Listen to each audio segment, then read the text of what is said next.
Okay, good afternoon and good morning, depending on where you are. Welcome to Masterclass, a Cyber Case Law Review 2021. Rick and I have done this before, never in this format, so we're happy to give it a go. Just before we get started, our contact information is included in the materials you have. Please, please, please ask questions in the chat room. In fact, the secret word for CLE credit is going to be in the chat room, but feel free to populate. If we can't get to questions, we will follow up with you. We will do what we can. You have our information. But as you know, we might have been home for a lot of 2020, but it certainly didn't slow down the courts from continuing to work, and it certainly didn't slow down the number of cyber cases. So we have a lot to get to. Before we get started, Rick's going to put up the lawyer's favorite disclaimer and legal caveat, just so I can make sure that I've acknowledged that this presentation is designed to raise awareness of general legal principles raised in several recent domestic and foreign cyber-related cases. The session and any information contained in this presentation is not legal advice and shouldn't be construed as such. The views and opinions expressed in this presentation are those of the authors and do not reflect the policy, opinion, or position of their employers or any other entity. Having gotten all of that out of the way, I'm going to spend this packed hour, making sure everybody gets as much information as they can. And the person who's going to give that information to you is Professor Rick Aldrich. Over to you. Thank you very much, Julie. So since this conference is about resilience, we thought we would start out by addressing that issue. And so this Merriam-Webster dictionary definition is an ability to recover from or adjust easily to misfortune. And so this session is designed to help you, the attendees, identify some curveballs in the case law that you may need to help your company, your government agency, or yourselves in recovering from. And we're going to try to present those issues as we go along. So after each case, we'll provide some key takeaways. And at the end of the course, we will kind of summarize those key takeaways. Today, what we're going to do is we're going to address cases in 5 significant areas. We've selected these cases because they are either currently pending before or recently decided by a prominent appellate court. In fact, one of them is a U.S. Supreme Court case. Others are federal circuit or state Supreme Court cases, and one is even by the Court of Justice of the European Union. Each of them raises significant issues that have developed splits in the circuits or otherwise raise issues of significant first impression. So I think these will be fun cases. What we would like to do in our approach is we're going to set out the facts for you on each case and then ask you to make the call. We normally do this in a physical setting where we actually ask people to raise their hands, but because of the limitations of this technology, what we're going to do instead is ask that you just think about the question and then kind of mentally lock in your answer. We think that this will help you better learn the material. If you're wrong or you just guessed, listen carefully to why the court decided as it did. If you were right, then see if the explanation confirmed what you thought. After we move through these 5 areas, we'll move to some cases to watch. These are some upcoming issues that you may want to keep your eye on as they come around the horizon, because they also could throw some curveballs at you as well. So the first case is Van Buren versus United States. And this is actually before the Supreme Court. Oral argument was heard just last November.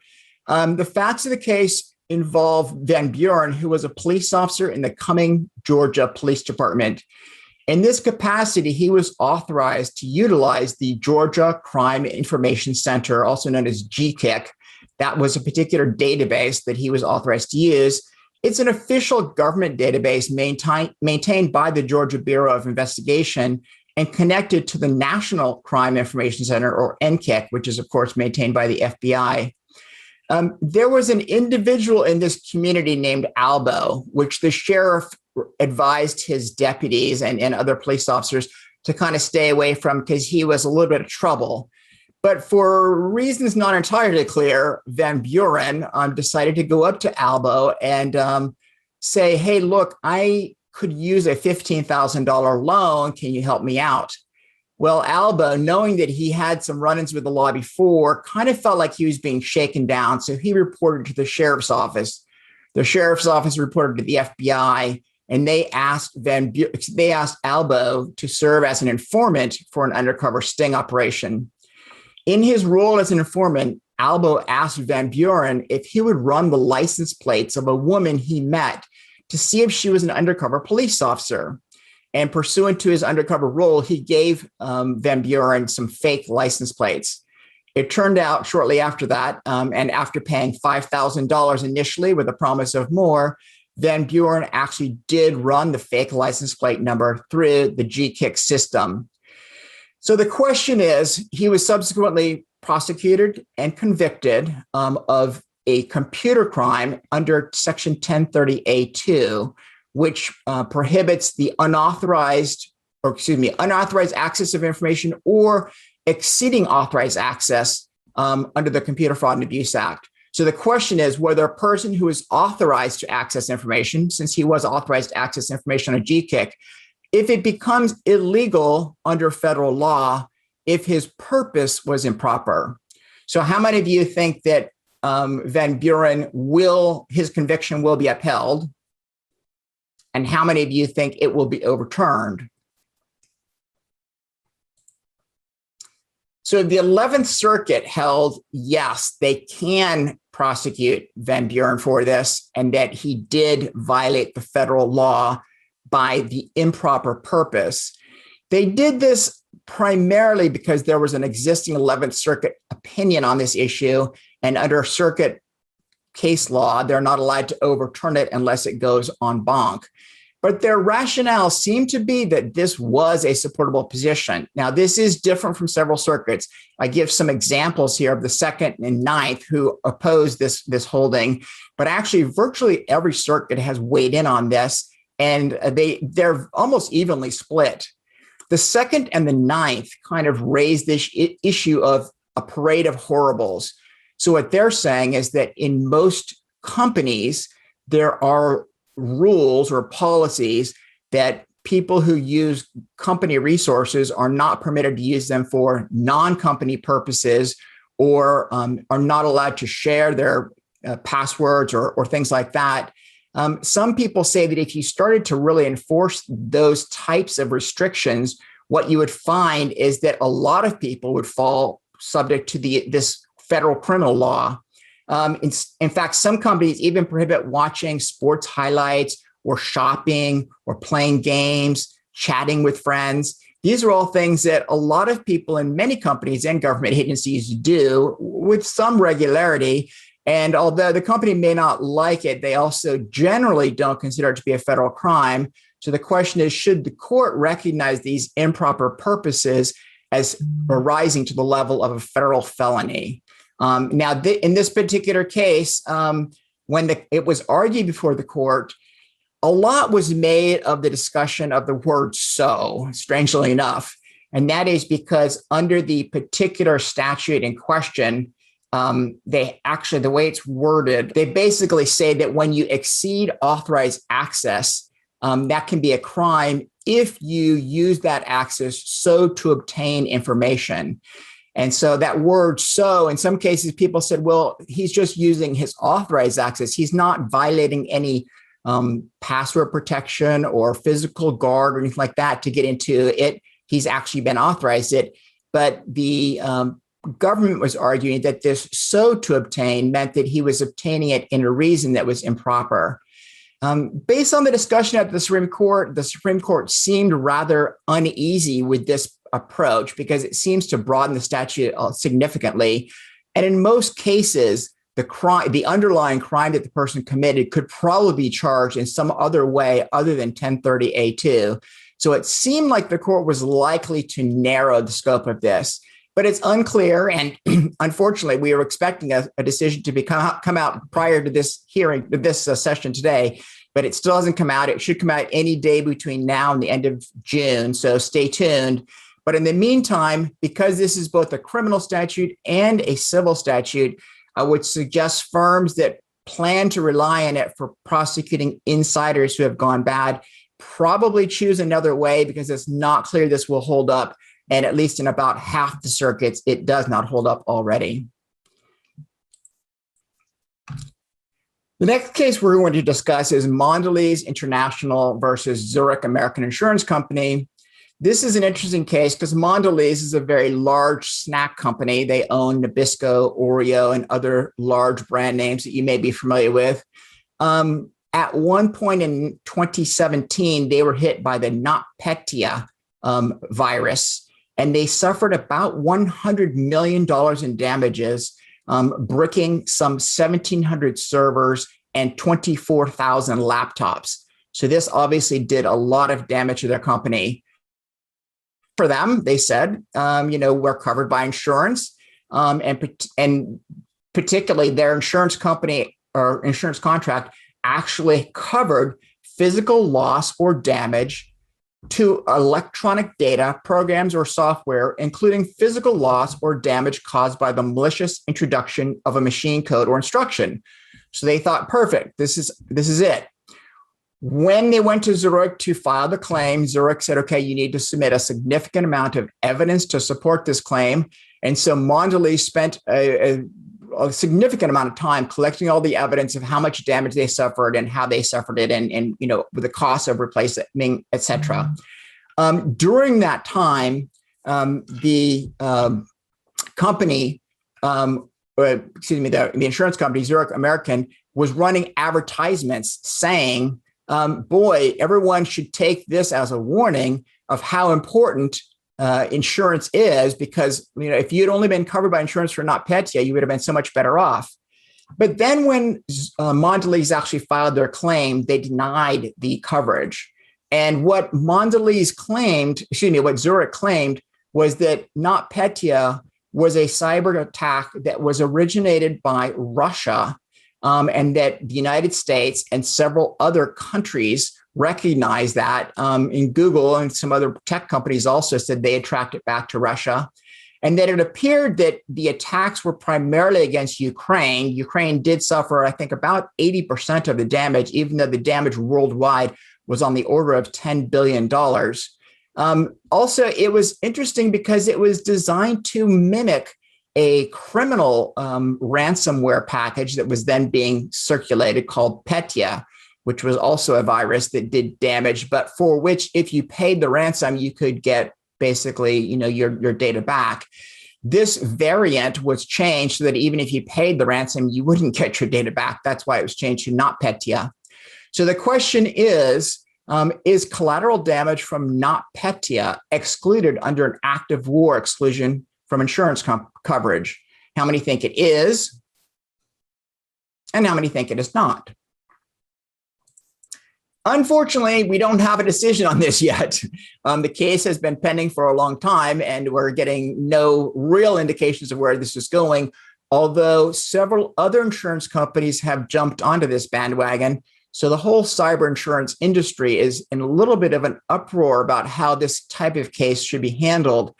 If it is merely based on the fact that it was state-sponsored, that creates all sorts of problems, because we can think of just this year, SolarWinds, which was attributed to Russia, the Microsoft Exchange virus or problem, which was attributed to China, and several others of recent origin that were widespread that were also attributed to nation states.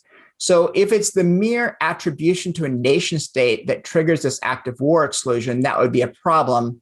I will say that the coverage was denied under an exception called the hostile or warlike actions exception. And they said this exception applies to actions by any government de jure or de facto or their agents.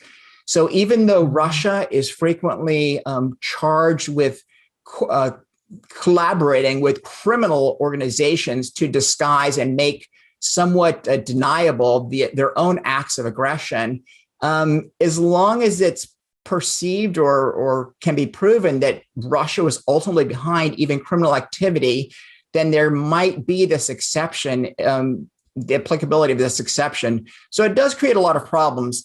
I will say in the NotPetya case, it seems a little bit more clear that Russia was actually engaging in some type of harassment of the Ukraine. Whether it was actually an act of war or not is less clear. But a lot of these other cases seem more like cyber espionage rather than war. And so what if the espionage itself causes damage? Would that therefore be covered, or would it still be covered under this hostile or warlike action exception? And since we're talking about insurance, I thought I would just take away from this, in addition to basically covering yourselves by checking your insurance policies when you return to see if you have these broad war exclusions in your policies. Look also for broad rescission clauses or betterment clauses. Those also tend to be problematic. A betterment clause says that the insurance company will not pay to make your equipment better than it was when it was attacked. This is a problem with IT, because if you had 5-year-old computers and they were basically bricked and you want to get new computers, almost all computers nowadays are going to be better than the ones that you had then. It's going to be really hard to find something that's not better. And yet most insurance company clauses that have this betterment clause in it will not pay for anything that's better. So you're going to have to find something that's as bad as your 5-year-old equipment in order to get coverage. I should also point out there was a U.S. Office of Foreign Assets Control guidance that came out fairly recently, about probably fall of last year, that said, beware when you make ransom payments to certain entities. So if they're in any way tied to a terrorist organization or otherwise on the OFAC list, and you make a payment to them, there's strict liability for the victim, the insurer, and the forensic company. So if you work for any of those, you need to be very careful about ransomware payments. If you're the forensic company and you recommend that they make the payment, or you're the insurer and you agree to make the payment, or you're the victim and you recommend the insurer make the payment, all of you potentially could suffer from penalties imposed by the OFAC for that. And again, like I said, it's strict liability. So even if you do due diligence and you believe that it's not one of these prohibited entities, if you make the payment and subsequently OFAC determines it actually was, you're still liable. So what can you do? Actually try to cooperate with a federal law enforcement agency, the FBI or someone similar, because that pretty much shows that you worked in good faith and that you probably should be minimally held liable, even if in fact you made a mistake. Also on the issue of insurance, make sure that you're covered for your work at home or work from home environments. This last year has put a lot of people working from home in order to maintain safe distances and keep people out of the office. But in some cases, insurance contracts require you to strictly lay out what your architecture is. And if your architecture that you submit to your insurance company was what your in-office architecture was, then you really need to update that, or they may not cover events that came about as a result of these work from home environments. So that's another thing you should check on as soon as you get back to your offices. The next case involves a border case, and that border case involves Al-Assad versus Mayorkas. Now, you may know this case as Al-Assad versus Nielsen or Al-Assad versus Wolf. It's been known as all these names because the way they name these cases, the defendant is whoever's the head of the Department of Homeland Security. So it has changed 3 times. The facts of the case are interesting because it involved 10 U.S. citizens and 1 lawful permanent resident. And some of them actually were religious personnel who, because of their religious beliefs, believed that they should not be seen by males to whom they were not related with their head coverings off. And some of them had pictures on their iPhones or their cell phones, indicating these types of situations where they had their headscarves off, and they were only for male members of their family. But when the CBP or the ICE agents at the border or at international airports asked for their phones and required that they be unlocked, they, in some cases, saw these pictures and in some cases even seized them. Also, when they would go back through that border checkpoint later, in some cases, the ICE agents would say, oh, you took off the one picture that I really liked last time or that I remember from last time. So that caused them even more harm because they felt like these were being used against them. Additionally, within this group of plaintiffs were some lawyers who had attorney-client privilege and did not want to turn over their phones to the ICE agents because of that. And ICE said, it doesn't matter. We're going to check your phones. You have to give it to us. And then there were other people who were journalists and said, look, I have a story I want to run. I can't let you have this phone because then I won't meet my deadline. And in those cases, the Border Patrol still seized the phone. So the issues were raised under both the First and Fourth Amendments. Should the Border Patrol agents be allowed to do manual and or forensic searches of a cell phone at the border with no reasonable suspicion? Does either the First or Fourth Amendment limit those? So how many of you think that First or Fourth Amendment can limit those to at least some extent? And how many of you think it cannot? The answer is the Massachusetts District Court said, yes, it can be limited only by the Fourth Amendment. The First Amendment cannot limit it. But that even though Border Patrol agents enjoy a lot of freedom at the border, that as soon as the border search becomes non-routine, then it does require reasonable suspicion. And that court held that a non-routine search includes searches of cell phones because cell phones and mobile devices such as laptops, et cetera, have so much information on them that it becomes invasive, overly invasive to do that. Now, unfortunately for the people who like that decision, the First Circuit just recently this year reversed that decision, saying no matter how invasive it may be, it doesn't violate the border search exception unless it's physically invasive. So if they ask you to disrobe or they ask to do a body cavity search, those are the types of searches that would be overly invasive and for which reasonable suspicion must first be required, or in some cases more. But in this particular case, they said no matter what they do to your cell phone, it can never be overly invasive. Now, again, this creates a circuit split. Both the Fourth and the Ninth Circuits have held that reasonable suspicion is required for forensic searches. Forensic searches are what the law enforcement at the border does other than just flipping through the phone. So if they have to do any kind of metadata search, or if they need to do, take the data off the phone and actually search through it with forensic tools, anything they have to do of that nature, the courts have held, at least in the Fourth and the Ninth, that reasonable suspicion is necessary in those cases. Even the Border Patrol guidance says that is required now based on these two circuits. The 11th Circuit, however, took an even more hardline position, saying that even in those cases, there is no requirement. They refused to extend the rationale of Riley. Riley was a case where the Supreme Court held that lawful search incident to arrest could not include cell phones generally because of the invasiveness of cell phones. And some thought the Supreme Court's holding in that case might extend to other exceptions, such as the border search exception. But at least this particular court holds that it does not. Now, the other problem with this is that it does seem to create a kind of a workaround for the Fourth Amendment. So some of you may recall the Bradley Manning case, or Chelsea Manning, as she's now known.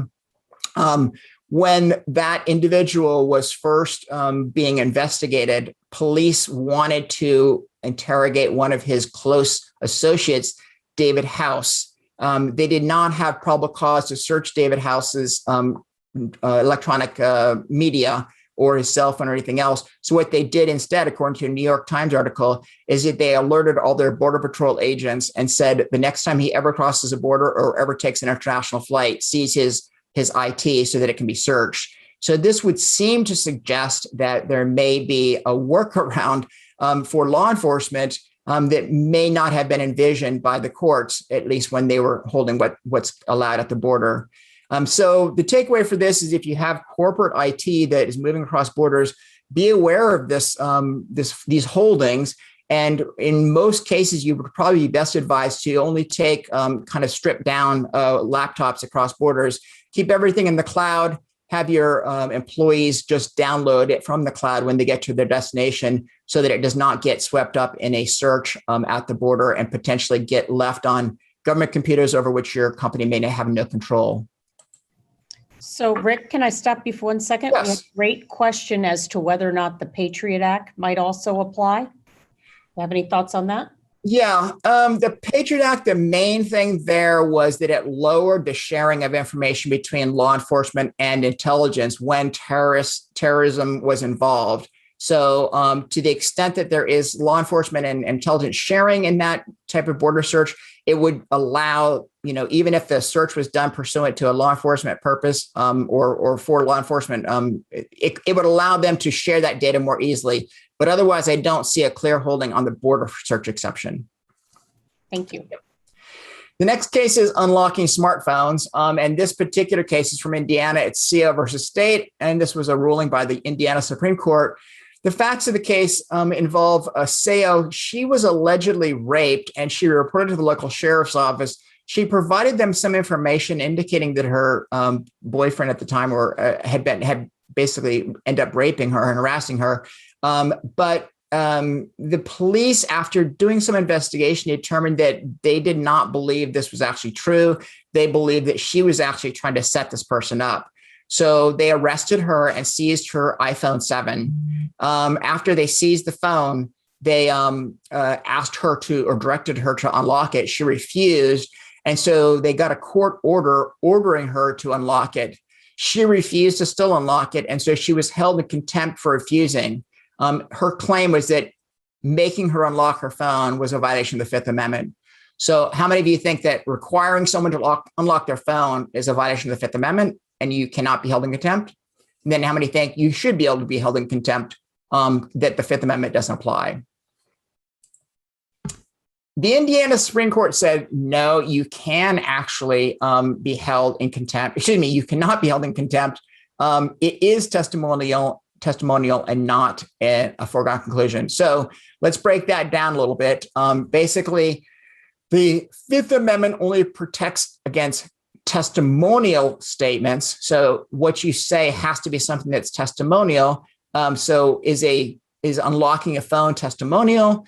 Some people say, well, no, it's just an action. But actually, by unlocking a phone and turning it over to law enforcement, you are in essence saying, this is my phone, because otherwise, how would you have been able to unlock it? Only you would presumably have known how to unlock your own phone.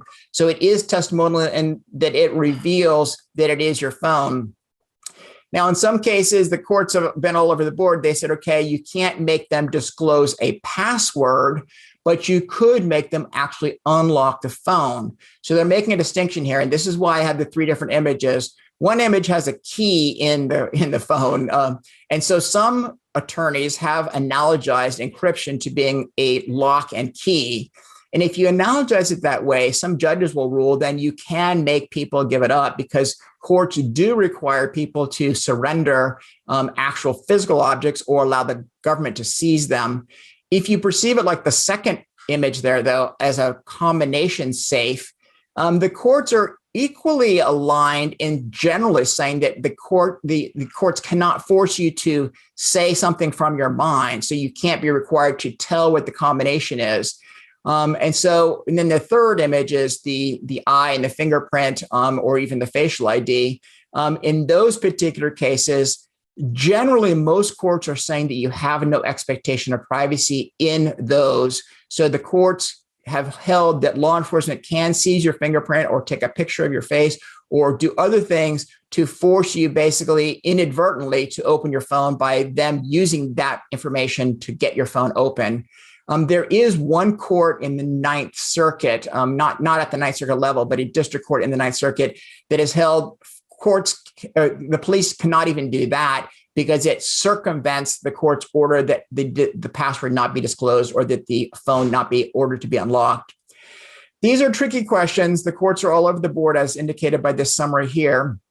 And I think it goes down to the fact that Riley, which we discussed a little bit earlier, did hold that computers are different. And so you're actually asking someone to open up something that will reveal a lot of personal information about themselves. And some courts have actually said, to the extent that we allow it at all, we're going to really limit your search to specific files. Now, be careful here, because in some cases, the courts have, law enforcement said, well, we want to find pictures of pornography. And then subsequently, they didn't allow any data or any information in about document files or Excel documents, or et cetera, or said that the law enforcement shouldn't have searched those because they were only looking for documents. I think that shows some lack of knowledge by the courts, because obviously somebody could put an ending on any file to make it look like another file. You could hide pictures, obviously, in document files, et cetera. So the law enforcement just needs to make sure they word their search authorizations or search warrants appropriately there. But Carpenter also goes into some digital privacy interests, and some of the language in that case, even though it dealt with a different issue, suggested maybe that in order to maintain the equilibrium that the Fourth Amendment has enjoyed in the past, that the courts may have to modify the rules somewhat in this current highly technical day and age, or otherwise the Fourth Amendment may basically be dissolve away. So the takeaway from this is assess whether your company actually needs a policy on how employees should respond when they're asked to unlock their phones, especially if they're corporate phones. And also try to make sure you know how you want to be able to get evidence off your own phones. If someone's doing something wrong in your company and you want to investigate them as an insider problem, you probably need to have your MDMs set up to be able to access the data on those phones, regardless of whether the individual surrenders the passcode or anything else that is used to get into that. The next case deals with geofence warrants. And this case arose, it's titled In Re Search of Information Stored at Premises Controlled by Google. And Google has actually seen a big rise in these geofence warrant cases. And so I should probably first describe what a geofence warrant is.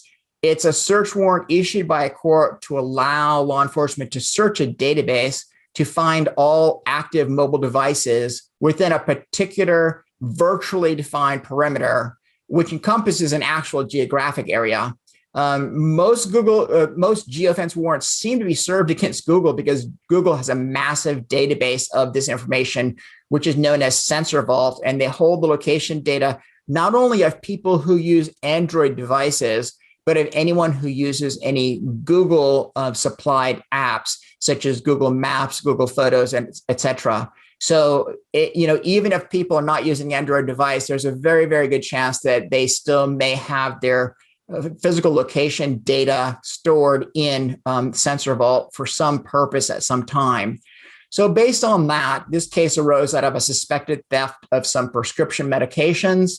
Law enforcement investigated and determined that whoever stole the medications and resold them entered one location on two specific times and then the other location at another time, all to kind of transact this theft and reshipping of the medications.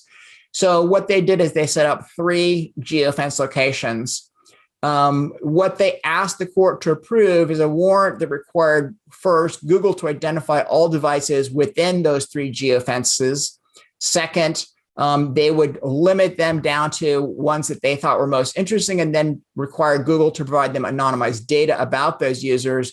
And then third, based on that anonymized data, they would ask Google to provide subscriber data on that third subset. And so the question is, does this process of this 3-step geofence warrant, does that violate the Fourth Amendment? How many of you think it does? And how many of you think it does not? So I will say that the case law is, again, kind of going both ways. In this particular case, this court held that it did violate the Fourth Amendment. And they actually had the government resubmit 3 times. And even this third amended request, they still held it did not meet the Fourth Amendment requirements. Now, for those of you who are familiar with warrants, this is a little bit of a tricky issue because generally search warrants require a statement of particularity and a showing of probable cause. And it's generally going to be, you're going to show that there's probable cause to believe that a particular person was at a particular place and they should be searched for items that relate to a crime that you believe there's probable cause to believe that it's either on the person or at the place. In this particular case, what a geofence warrant is, it kind of turns everything on its head. It's saying we don't know who the people are and we don't know where the crime evidence is per se. But we think that this evidence may exist on some cell phones, at least where the person was. and where the person was at certain key times may be evidence that we could use in a criminal prosecution. So it's, kind of turning everything on its head. And that's why it's kind of thrown the courts into a little bit of a tizzy here. So in this particular case, the court seemed most problematic with the first to second kind of funneling or filtering. So they said that the government was saying that after Google provided this identity of all devices with these 3 geofences, that they would use some unknown filtering technique to limit it down. And the court was bothered by the fact that they weren't providing what that filtering technique was. And the court even said, what you need to do is just say you will only pursue devices that were in all 3 geofences. But apparently the government was not willing to do that because they weren't positive of their theory of the case, and they didn't want to exclude potential, people who might be involved. And then even from going from the second one to the third one, again, the court was concerned that there was just unmitigated discretion in the government's hands in how they decided what subscribers Google would have to identify in that third step. So they were bothered by that. And I think in this particular case, too, if you saw the actual geofences, you would see that they covered fairly large areas where a lot of innocent people would have passed through. One was very near a interstate, as I recall. And so there's lots of people that might have driven through that area. And then another was in a very popular public area that a lot of people would have passed through as well. In fact, I think one was adjacent to a very large building where presumably a lot of people would have passed to get into or out of the building. So I think the court was had problems with the fact that so many innocent people would be pulled into this dragnet. The one case that they did approve this, which was also out of the same Northern District of Illinois, it was 2 particular geofences that were only for a nighttime period in a very remote area where they expected hardly anyone but these criminals to probably have been. And the court seemed to approve that because it had a lot less discretion and was much less likely to swoop up a lot of innocent people. And I think that's maybe where the courts are going. Again, we have to look at Riley, which we already talked about, and how cell phones and computers are different. This kind of goes a little bit into the Jones and Carpenter cases. Carpenter particularly, Carpenter talked about cell site location information and whether that could be used under the third party doctrine. Could police get your cell site location information by asking your provider where you've been for a certain period of time? And in the Carpenter case, it was over an extended period of time. So the court held that it was a violation of the Fourth Amendment, although they didn't rule on what exactly that standard time was. And they tried to keep their ruling narrow. And they said, we specifically do not rule on the propriety of tower dumps. A tower dump is where you take all the phones that connected to a particular cell tower over a particular time. And so in many ways, a tower dump is somewhat similar to a geofence warrant. It just uses a slightly different technology. But I think, one of these questions that Carpenter left open is where this geofence warrant case fits. So it wouldn't surprise me if this case eventually does go up to the Supreme Court for additional clarification. So now I'd like to go into some cases and issues to watch. The first case I would like to go into is the Schrems case. In Schrems, we have an individual named Maximilian Schrems, and he's a privacy advocate, and he really pushes hard to get people to recognize the protections of privacy that he believes are being run roughshod over. And so one of his favorite targets has been Facebook Ireland specifically, since it's in Europe. And so he sued them in Schrems 1 in 2013, claiming that the transfers under the Safe Harbor framework were invalid. Now, when he did that, it was a very big case because the United States had negotiated this Safe Harbor framework with Europe to basically protect all transfers between, Europe and the United States. And obviously, a lot of data gets transferred between Facebook, Google, Apple, credit card companies, et cetera. So when this was struck down, it caused a lot of fear and panic.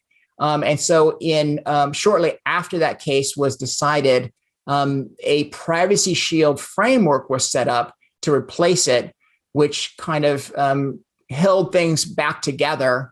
And also companies were resorting throughout this period to what were called standard contractual clauses.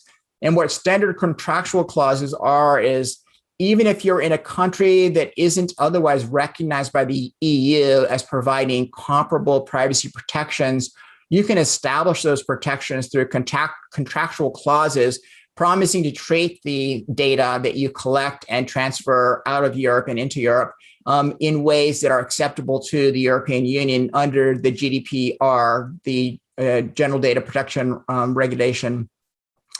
So what happened in this second case, Schrems 2, is that Schrems challenged the Privacy Shield framework and also these standard contractual clauses.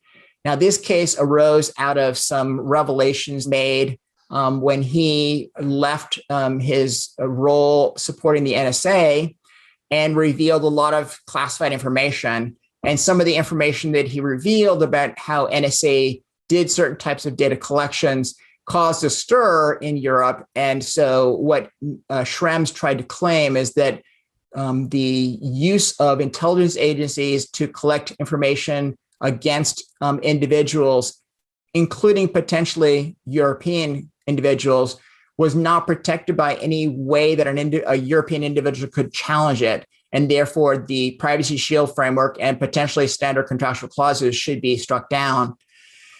In the end, the court did actually say that the reliance on the Privacy Shield framework was no longer valid because of the practices of the U.S. intelligence agencies. Now, this was kind of frustrating for the U.S. government because the GDPR expressly exempts the European Union's own intelligence activities, or at least we thought they did.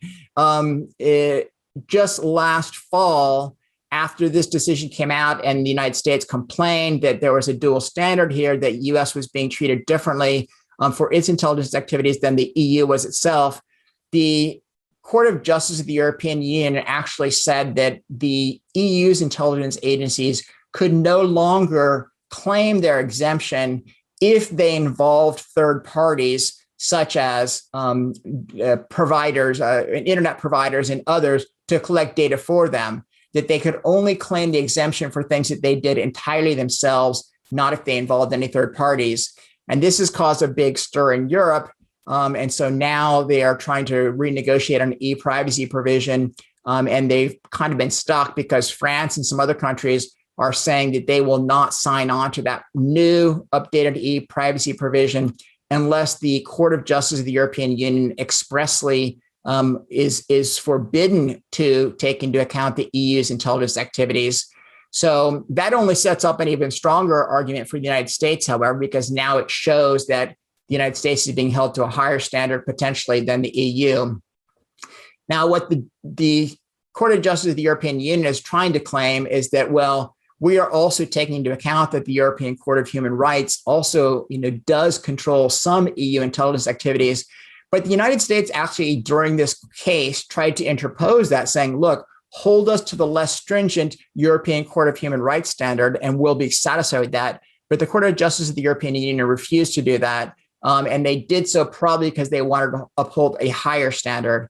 So this continues to be problematic. And the big takeaway from this is that if your company is relying on standard contractual clauses, you may need to relook at those, because unless you can claim that your company is in an industry that has probably never been subjected to a FISA warrant or would not in the future, your standard contractual clause has actually had its legs cut out from under it. So you might need to relook at that. You should also, since we're talking about privacy, check to make sure that you're compliant with the California privacy regulations, which took effect in 2021 for the CCPA, and the CPRA, which takes effect in January 2023. Those are somewhat similar, but somewhat different from the European privacy rules.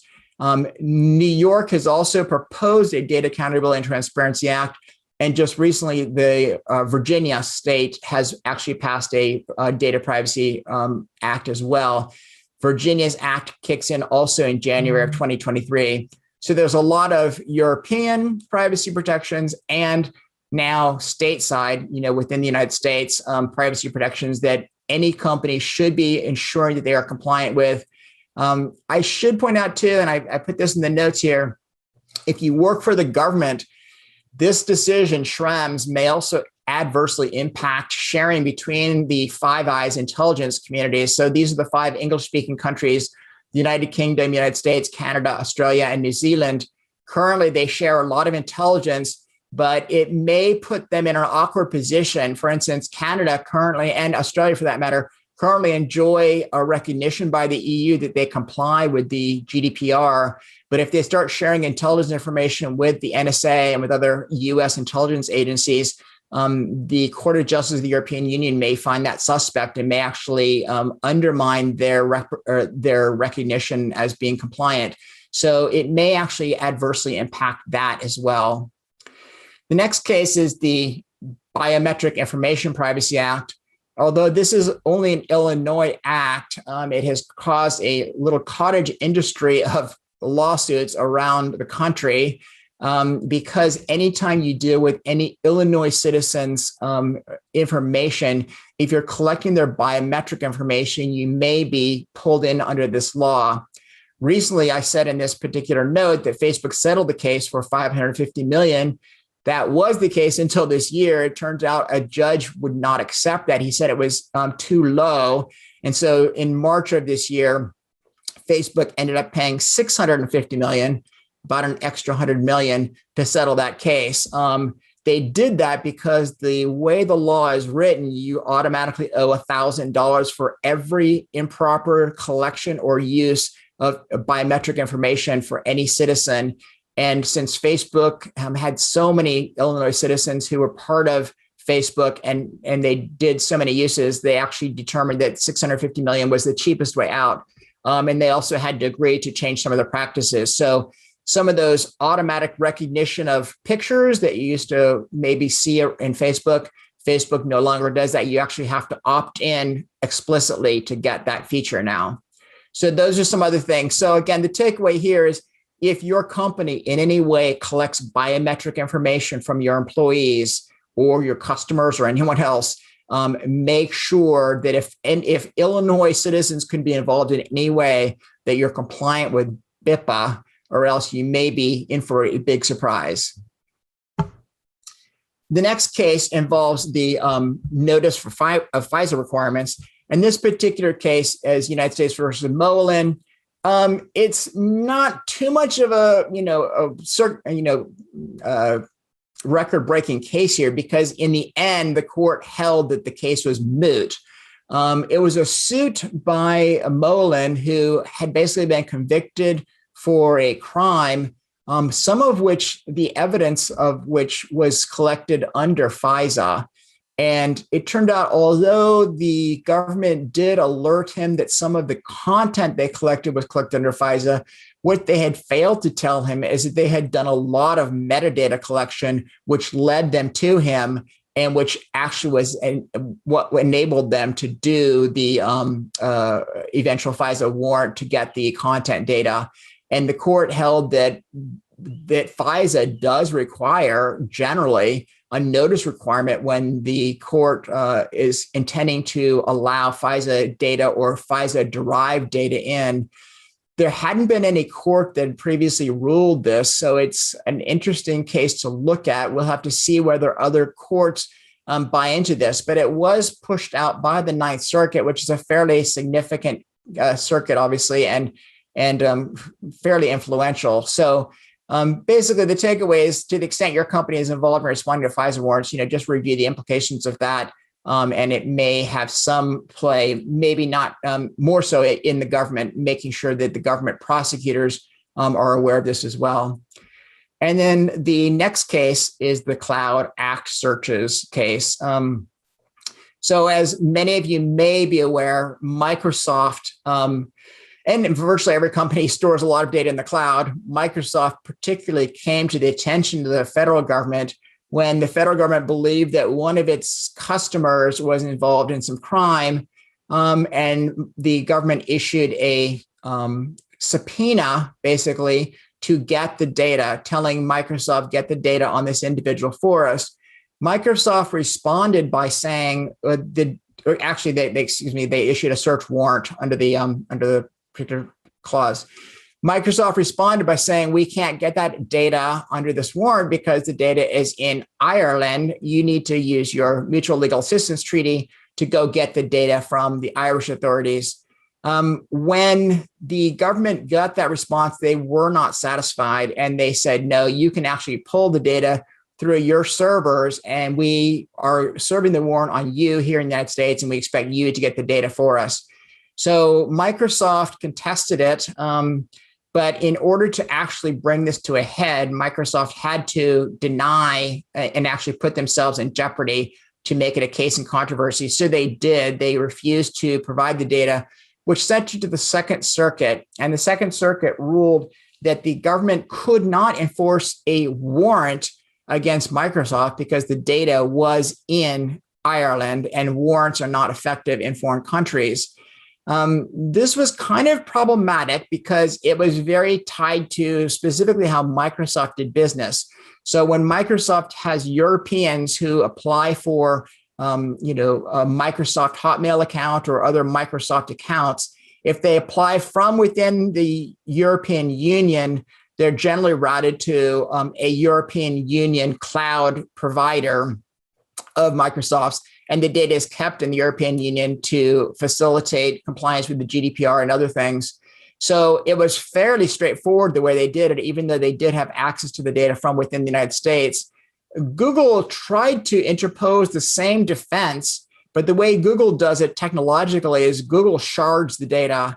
So that means that they put it into a bunch of different smaller packets and they throw the data all over the place. So when Google tells the federal government, you have to go get the data where it exists, it doesn't necessarily exist in any one country, or at least not in any one country for any long period of time, because Google is constantly moving the data around to wherever it's the cheapest to house. And through this sharding technique, it could be in multiple countries at the same time, even a single email.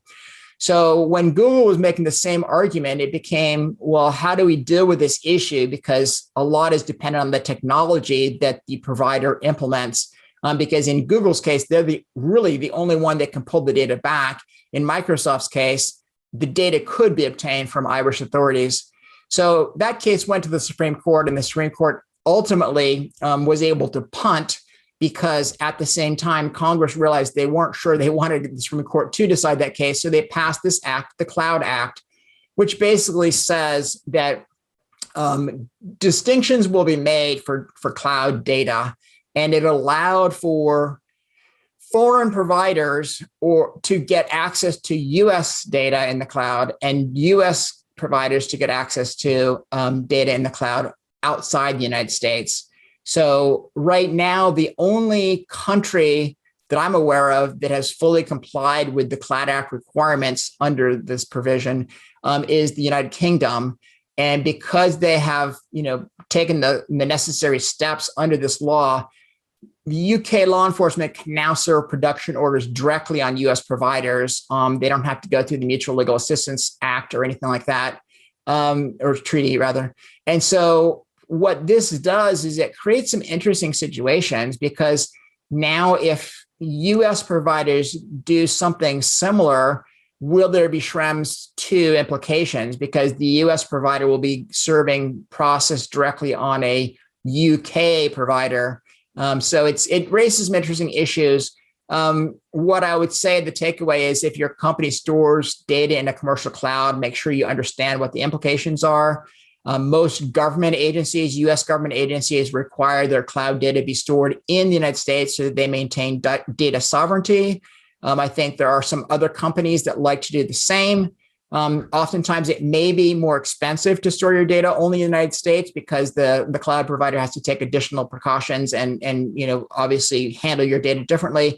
But in some ways, you have a lot more control over who has access to the data and how you can control it. So what have we learned today? Well, I think some of the things that you need to apply are when you get back, first of all, check to make sure that if you're dealing with individuals' private information, you are aware of this GDPR problem right now that has not yet been solved. Check your standard contractual clauses to see if they could still stand up. If not, see if they can be modified to stand up. See if you're ready for the CCPA California suits that may already be applicable to California citizen data. Start preparing for Virginia's Data Privacy Act and for New York's Data Privacy Act as well, because those are coming up in less than 2 years. In the first 3 months after you get back, try to see if you can minimize your use of biometric data, especially from any Illinois citizens. Make sure you have policies dealing with how employees are to deal when they cross borders with your data, and how they're to secure their cell phones and smartphones if they're carrying your data, and then how you're securing your own data in the cloud, and whether you're maintaining data sovereignty over that, or whether you're paying the lesser price but taking a risk that the data may end up in a foreign country, which may have different laws pertaining to it. And then I put within the next 6 months, I would actually ask you to do it much faster, but we ran through a lot of problems with insurance.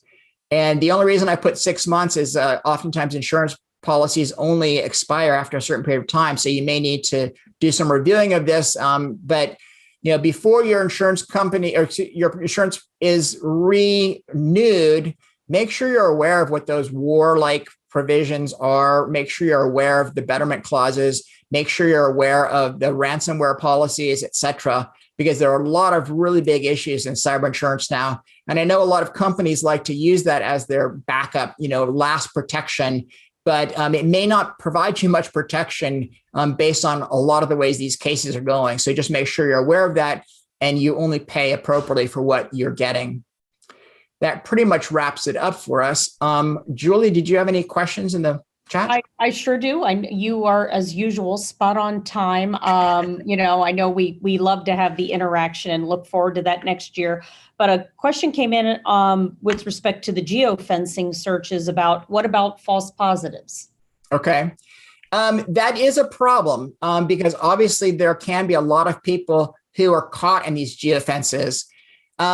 It's hard to say. I think there's a lot of false positives with a lot of technology now. Obviously facial recognition has a lot of false positives. So there are going to be some false positives in these geofences. And I think that's perhaps why the courts are stepping a little bit cautiously.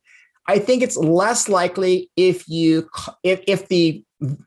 culprit or the suspect commits the crime in a very remote area where very few people pass, then the likelihood of false, identification is going to be far less.